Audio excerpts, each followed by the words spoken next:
Radio ওয়েভের পরে রয়েছে মাইক্রোওয়েভ, এটাও হচ্ছে 2.2.2 ওয়্যারলেস মিডিয়ারই অংশ। তো মাইক্রোওয়েভে কি বলছে, generally microwaves are classified as having frequencies between 300 megahertz and 300 gigahertz। আমরা স্পেকট্রামটা যখন দেখেছিলাম তখন দেখেছিলাম কি যে রেডিও ওয়েভের ওয়েভলেন্থ কত, 300 কিলোহার্টজ টু 300 গিগাহার্টজ, আর রেডিও ওয়েভের যেখান থেকে শেষ মাইক্রোওয়েভের সেখান থেকে শুরু 300 মেগাহার্টজ টু 300 গিগাহার্টজ। তো যাই হোক ওই কথাটাই বলেছে, but the respect of communication generally 100 gigahertz to 1 gigahertz to 100 gigahertz। Radio ওয়েভেরও কিন্তু মেন কাজ মানে কর্মসক্ষম লেন্থ কত ছিল, 30 km টু 30 cm ওয়েভলেন্থ, এগুলো নেগেটিভের জন্য খুবই ইম্পর্টেন্ট। আর মাইক্রোওয়েভের কত, মাইক্রোওয়েভের স্পেকট্রাম লেন্থ 300 মেগাহার্টজ থেকে 300 গিগাহার্টজ হলো, এটা হচ্ছে 1 গিগাহার্টজ থেকে 100 গিগাহার্টজ ফ্রিকোয়েন্সিতে কাজ করে। কারণটা আরো পরে ইনশাআল্লাহ বলবো। This frequency are widely used as microwave communication does not disperse like radio waves but follows single direction। Radio ওয়েভটা যেমন আয়োনোস্ফিয়ারে গিয়ে গোটা পৃথিবীর সব জায়গায় ছড়িয়ে যেত, ইয়েতে মাইক্রোওয়েভের ক্ষেত্রে সেটা হয় না। মাইক্রোওয়েভ কি হয় জানো, মাইক্রোওয়েভের যেহেতু ওয়েভলেন্থটা রেডিও ওয়েভের চেয়ে অনেক বড়, মানে অনেক ছোট, সরি ছবিটা আরেকবার দেখি, মাইক্রোওয়েভের ওয়েভলেন্থটা কিন্তু রেডিও ওয়েভের ওয়েভলেন্থের থেকে ছোট। এটা কি হচ্ছে যে আবার একটু আরেকটা ইমেজ দেখি, রেডিও ওয়েভ যেমন আয়োনোস্ফিয়ারে ধাক্কা খেয়ে সারা পৃথিবীতে ছড়ে যেত, এটা তা করে না। এটা কি করে যে আয়োনোস্ফিয়ার ভেদ করে সরাসরি স্যাটেলাইট পর্যন্ত বা স্পেসে চলে যেতে পারে। এখন ব্যাপারটা হচ্ছে জেনারেলি ফ্রিকোয়েন্সি ফলোস, আর এটা কি করে যেহেতু রেডিও ওয়েভটা ধাক্কা খেয়ে বিচ্ছুরণ পদ্ধতিতে গোটা পৃথিবীতে ছড়িয়ে যাচ্ছিল, তারপরে 4/1 সাইজের অ্যান্টিনা দ্বারা 7.5 কিলোমিটার অ্যান্টিনা দ্বারা রিসিভ হচ্ছিল, মাইক্রোওয়েভটা কি হচ্ছে সেটা হচ্ছে না। মাইক্রোওয়েভের ক্ষেত্রে কি করতে হচ্ছে, দুইটা মানে মাইক্রোওয়েভটা সরল রেখায় চলছে, যার ফলে দেখতে পাচ্ছ ছবিতে দেখা যাচ্ছে হয় দুইটা অ্যান্টিনা এভাবে করে সরাসরি দুইটা অ্যান্টিনা এরকম ভাবে তথ্য সরবরাহ হচ্ছে, অথবা স্যাটেলাইটে পাঠানো হচ্ছে, স্যাটেলাইট থেকে বিভিন্ন অ্যান্টিনা বা নেটওয়ার্কে সরল পথে জিনিসটাকে ছড়ানো হচ্ছে। মানে যেহেতু ওয়েভটা বিচ্ছিন্ন হচ্ছে না, সুতরাং সেটা সরল পথে চলছে। This is why the transmitter and receivers antenna have to face each other and connection has to maintain LOS, light of sight। এটা হচ্ছে লাইন অফ সাইট যেহেতু সরলরৈখিক তাই লাইন অফ সাইট এটা এর জন্য অ্যাপ্লিকেশনটা এমসিকিউ এর জন্য খুব important. Radio wave system mainly consist of two transreceiver কি, যে সকল যন্ত্র একই সাথে ট্রান্সমিটার এবং রিসিভার হিসেবে কাজ করতে পারে সেটা হচ্ছে ট্রান্সরিসিভার। যেমন যে মোবাইল কোম্পানির যে গ্রামীণ ফোনের যে টাওয়ার গুলো থাকে বা ওয়াইফাই যে অ্যান্টিনা থাকে, এগুলো হচ্ছে ট্রান্সরিসিভার। কেন, এগুলো হচ্ছে গিয়ে মোবাইল মানে কেউ ফোন করলে সেই টাওয়ারে যাচ্ছে, আবার সেই টাওয়ার থেকে আবার তথ্য কি ফোনে আসছে, তাহলে সেটা কি ট্রান্সরিসিভার। কিন্তু টিভি অ্যান্টিনা কিন্তু ট্রান্সরিসিভার না, কারণ টিভিতে টিভি সেন্টার বা কোনো জায়গা থেকে অ্যান্টিনার মাধ্যমে ব্রডকাস্ট হচ্ছে, কিন্তু টিভি থেকে আবার সেই অ্যান্টিনায় কোনো তথ্য ফিরে যাচ্ছে না, ওয়ান ওয়ে। সুতরাং ট্রান্সরিসিভার হলো সেসব ডিভাইস যেটা হচ্ছে যে তথ্য গ্রহণও করতে পারে বা তথ্য ট্রান্সমিটও করতে পারে। তাহলে সরলরৈখিক ভাবে দুইটা, ধরো একটা যেরকম অ্যান্টিনা কোথাও আছে, একটা অ্যান্টিনা ধরো রাজশাহীতে আছে, আর একটা অ্যান্টিনা ধরো বাগমারায় আছে, বা একটা অ্যান্টিনা ঢাকায় আছে। এইসব অ্যান্টিনা গুলোর মধ্যে সরলরৈখিক হচ্ছে গিয়ে ফ্রিকোয়েন্সি পাঠাতে হচ্ছে। তো তাহলে এরকম টাইপ তথ্য এটাকে বলা হচ্ছে যে LOS, line of site. Microwave system mainly consists of two transceivers, one for transmitting signal and other for receiving. তার মানে একটা কি ট্রান্সমিট করছে, আবার রিসিভ করছে, আবার যখন আবার এটাই আবার কখনো কখনো রিসিভারের মতো কাজ করছে, মানে হচ্ছে গিয়ে half duplex type communication system পালন করছে।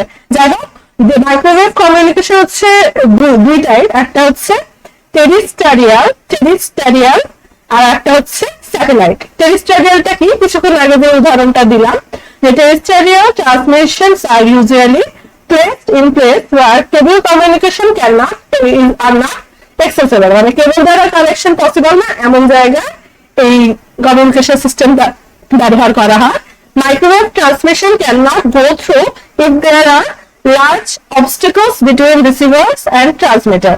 তার মানে কি, যেহেতু মাইক্রোওয়েভের ওয়েভলেন্থটা অনেক বড়, এটা কি কংক্রিট, পাহাড় এগুলোর মধ্যে দিয়ে চলাচল করতে পারে না, সেজন্য কি যে microwave transmission can not go between receiver, there must be clear line of sight between transmitter. তাহলে ট্রান্সমিটারের মধ্যে কি হতে হবে, লাইন অফ সাইট থাকতে হবে সরাসরি, যাতে সরলরৈখিক গতিতে ওয়েভলেন্থটা মানে চলাচল করতে পারে সেই ব্যবস্থা করতে হবে। সেজন্য ভারতের রাজশাহীর সবচেয়ে উঁচু বিল্ডিং এর উপর একটা ট্রান্সমিটার বসানো যেতে পারে, আবার আরেকটা কোনো আরেকটা উঁচু বিল্ডিং এর উপর বা পাহাড়ের উপর ধরো ট্রান্সমিটার বসানো যেতে পারে, যাতে সরলরৈখিক দূরত্বটা মেনটেন করতে করা পসিবল হয়।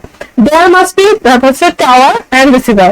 This is why generally transmitters are placed above high-rise buildings, mountain tops or high towers.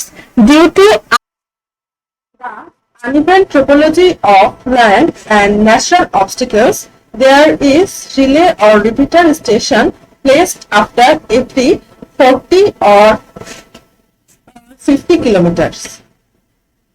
মানে কি বলছে, যেহেতু ল্যান্ডস্কেপ গুলো এরকম একেবারে সমান্তরাল হয় না, কখনো কখনো উঁচু, কখনো নিচু, বা কখনো বড় কোনো বিল্ডিং আসে আবার উঁচু হয় আবার নিচু হয়, এরকম অসমান হয়, তাই সরলরৈখিক ডিস্টেন্স মেনটেন করতে গেলে ধরি চট্টগ্রামের কোনো পাহাড়ের উপর একটা রিপিটার বসানো আছে বা অ্যান্টিনা বসানো আছে, আবার চট্টগ্রাম আবার মনে করো ঢাকার সমতলে কোন একটা রিপিটার বসানো আছে। এখন এই দুটার মধ্যে একটা বিশাল উঁচু বিল্ডিং বিভেদ হিসাবে মানে বাধা হিসাবে রয়েছে।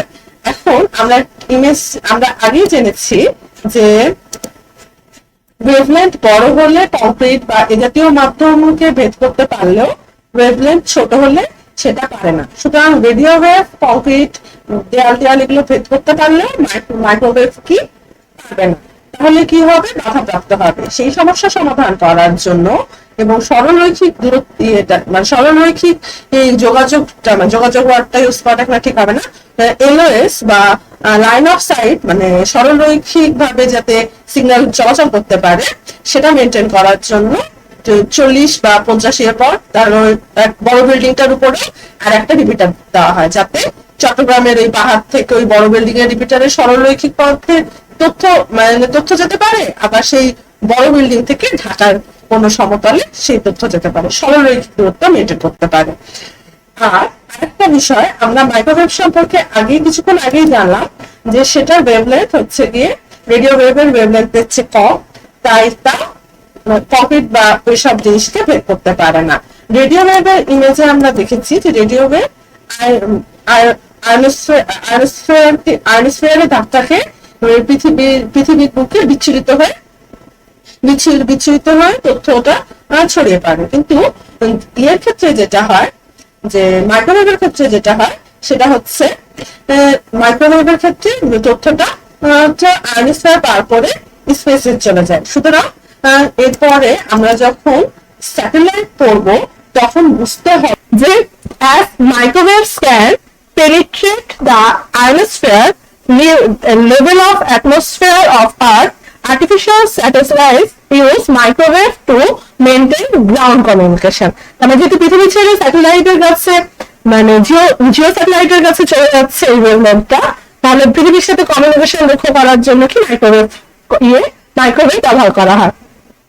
When a satellite is placed 36,000 kilometers, এটা খুবই important, 36,000 kilometers above the ground level, it circles the earth same speed of its rotation. মানে পৃথিবীর উপর চাঁদ যেভাবে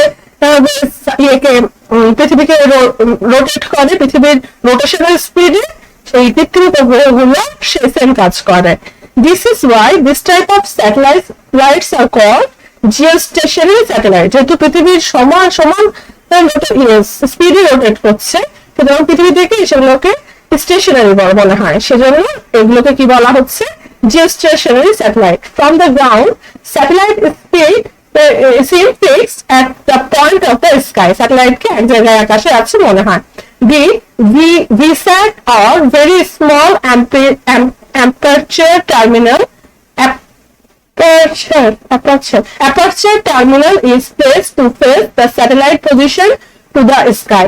Bangladesh satellite is geostationary satellite, and ground stations have their receiving antennas fixed on particular points in the sky where satellite is located. Worldwide TV services, emergency communication of defense system, and weather updates are communicated by the satellite through microwave technology. স্যাটেলাইটের যেহেতু ওয়েভলেন্থটা মানে microwave যেহেতু খুব ক্ষুদ্র ক্ষুদ্র হচ্ছে গিয়ে বড় ওয়েভলেন্থের এবং ক্ষুদ্র ফ্রিকোয়েন্সি, তাই এটা আয়নোস্ফিয়ারকে ভেদ করে কোথায় পৌঁছাতে পারছে, আয়নোস্ফিয়ারকে ভেদ করে স্যাটেলাইটে পৌঁছাতে পারছে, এবং স্যাটেলাইট থেকে পৃথিবীতে সরলরৈখিক গতিতে কোন অ্যান্টেনার মাধ্যমে গোটা পৃথিবী থেকে স্যাটেলাইটের মাধ্যমে তথ্য পৌঁছাচ্ছে। থিওরিটিক্যালি আরো কয়েকটা ছবি দেখি, মজা পাবো ইনশাল্লাহ। থিওরিটিক্যালি স্যাটেলাইট মাত্র 3টা স্যাটেলাইট দিয়ে কিন্তু গোটা পৃথিবী যদি একেবারে গোটা গোলক হতো, কিন্তু একেবারে পূর্ণ গোলক হতো, তাহলে কি 3টা স্যাটেলাইট দিয়ে গোটা পৃথিবীর সব ভূখণ্ডকে কভার করা যেত। কিন্তু পৃথিবী যেহেতু কিছুটা কমলেবুর আকৃতি, তাই 3টা স্যাটেলাইট দ্বারা পসিবল হয় না। সেখানে ব্লাইন্ড স্পট থাকে, আবার মাইক্রোওয়েভও হচ্ছে গিয়ে পৃথিবী যেহেতু উঁচু নিচু, তাই মাইক্রোওয়েভও হচ্ছে গিয়ে আমরা আগেই বলছি যে মাইক্রোওয়েভ কিন্তু রেডিও ওয়েভের মতো কংক্রিট বা এই জাতীয় জিনিসকে ভেদ করতে পারে না। সেজন্য কি হয় যে ধাক্কা খায় হচ্ছে গিয়ে মাউন্টেন বা এসব জায়গায়। সেসব সমস্যাগুলোকে সমাধান করার জন্য মাত্র 3টা আনা ব্যবহার করা হয়, একাধিক স্যাটেলাইট ব্যবহার করা হয়। বাংলাদেশ পৃথিবীর 56তম দেশ স্যাটেলাইট পাঠানোর ক্ষেত্রে। যাই হোক, এটা একটা মজার তথ্য, তাই দিলাম। আর আরেকটা জিনিস জানিয়ে রাখি যে মাইক্রোওয়েভ ফ্রিকোয়েন্সি হচ্ছে গিয়ে কেন হচ্ছে গিয়ে যে নির্দিষ্ট সীমার ইয়েটা লেখা আছে, আরেকবার পড়ি যে যদিও মাইক্রোওয়েভ ফ্রিকোয়েন্সি 300 মেগাহার্টজ থেকে 300 গিগাহার্টজ পর্যন্ত, কিন্তু প্র্যাকটিক্যাল ইউজে ব্যবহার করা হয় কি 1 গিগাহার্টজ থেকে 100 গিগাহার্টজ। এটার কারণ হলো যে লো ফ্রিকোয়েন্সির ক্ষেত্রে ওদের এগুলো জিনিসকে পাস্ত্র করতে পারলে কংক্রিট ওয়াল মাউন্টেন এগুলোকে পাস্ত্র করতে পারে না, আর হাই ফ্রিকোয়েন্সি ওয়েভের ক্ষেত্রে সেটা পারে। সুতরাং যদিও ফ্রিকোয়েন্সি রেঞ্জ হচ্ছে গিয়ে 300 মেগাহার্টজ থেকে 300 গিগাহার্টজ, প্র্যাকটিক্যাল ইউজ হচ্ছে 1 গিগাহার্টজ থেকে 100 গিগাহার্টজ। ইনশাআল্লাহ জিনিসটা ভালো করে বুঝলাম, এবং এর সব থেকে কোনো এক্সামে কোনো প্রশ্ন আসলে ইনশাআল্লাহ পারবো। এই টপিকটা এমসিকিউ এবং সিকিউ দুটার জন্য খুবই ইম্পর্টেন্ট। এলওএস এর অ্যাড্রিভেশন, ফ্রিকোয়েন্সি লেন্থ গুলো, তারপরে কত দূরে স্যাটেলাইটকে প্লেস করা হয়, এসব জিনিস ভেরি ভেরি ইম্পর্টেন্ট। যাই হোক, ভিডিওটা ভালো লাগলে লাইক এবং সাবস্ক্রাইব করো, আর অনেক পড়াশোনা করতে হবে ইনশাল্লাহ, আমাকেও করতে হবে, তোমরা ইনশাল্লাহ অনেক